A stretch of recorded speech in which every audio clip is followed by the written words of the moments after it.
So you have internet now, and then you want to update your system. Actually, you have to update your system in order to avoid any um, problems with your applications or some malicious malware, whatever. So in Slackware, you first need to become the root user. Uh, so I am already the root user here, and yeah, there's a, there's a command line called slack package. This command line code, um, it's called update, slack package update.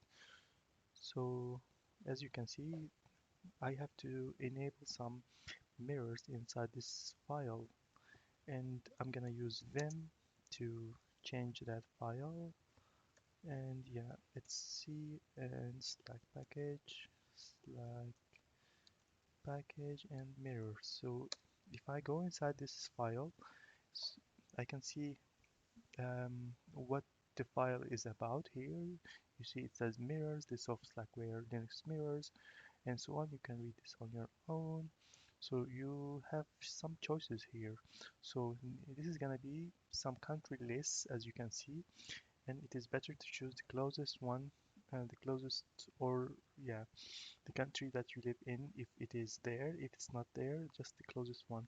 So actually we have two different categories here. The first one that we see is the stable LTS kernel, and then at the bottom you have those called current. So for Slackware, it means the unstable version, the development version. So for most users, I don't, yeah, you can see the list is almost similar. For most users, I think this is not a good idea if you are not dealing with the experimental kernel. Yeah, so make sure that you uncomment one of those lines. Only one is enough here. The country that you live in, or which is the closest to you. I will restart the update after I choose the one that I live in. So all you have to do is to delete the hash, one of those hashes, and I recommend that you choose HTTP, not FTP, because HTTP is more secure than FTP. So just choose a country and uncomment one of the delete one of those hashes. If you don't know how to use Vim, it's just enter I, and then you can edit the file, and then just press colon WQ to write and quit. Now I have deleted the hash for one of those countries. I will press escape, and yeah, I have to be inside Vim, escape, and then colon write and quit. And now if I use the same command, but I'm actually gonna use the GPG key first because it's gonna update the GPG first. And yeah, so now I have the GPG key updated. I can just go with the usual update, and it's gonna take a while. I'm gonna pause the video here and then come later on to continue the update. So now we can check if we have any upgrades, and the command is gonna be package package upgrade doll, and yeah, and as we can see we have lots of upgrades. I will just press OK, enter, and then I will pause the video here and then come up when this is done.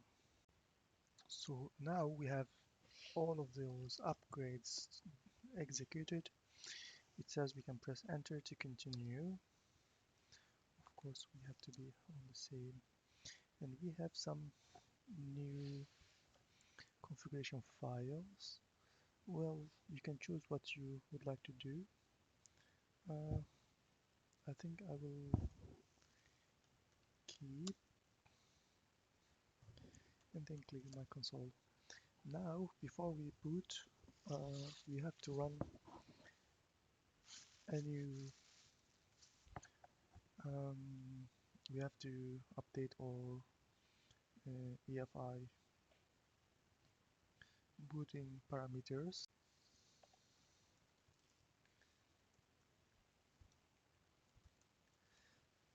So this is gonna generate the init RAM disk.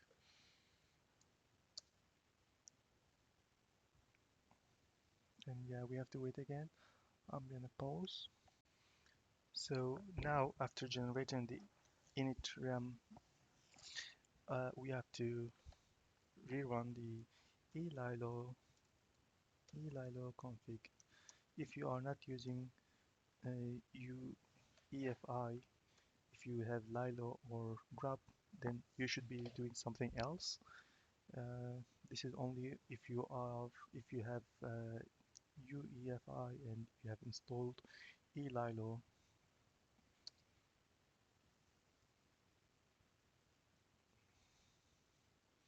So it's taking me into some install an entry. Yes, okay.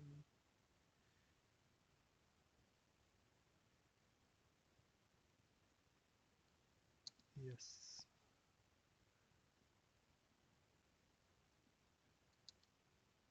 It has been installed, so now I can reboot to my new kernel.